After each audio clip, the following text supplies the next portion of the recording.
Let's try this. Legacy of the Master. English version for Asia. Dito ko nakuha dati yung Zoro Juru pack ko.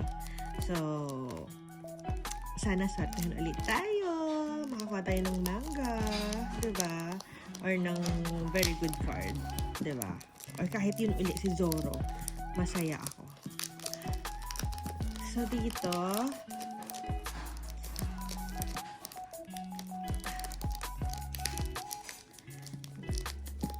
ano ba? Ayaw. Ayaw yan.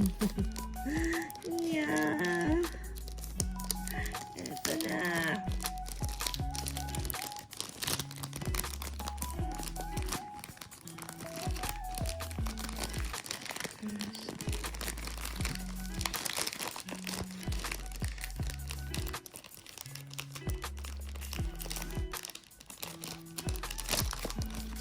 There you go. Ta-da!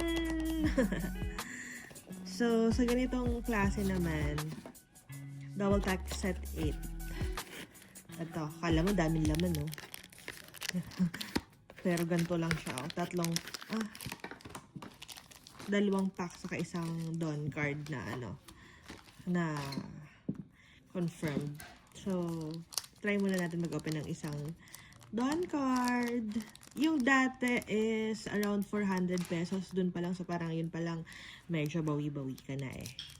Sana ito or yung isa. Ewan ko. Let's see. Hindi ko na-check yung counterpart niya kung how much. Basta yung nakuha ko before na Dawn card. Lagay ko na lang dito. Ay, wala nga pala akong copy. Nasa Maynila. Sorry. Around yun. 400 yung nun. Yung SRP. I mean market value.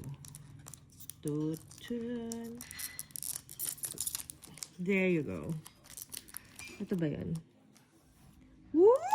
Ganda, ganda naman! Ang ganda! Ooh, lala.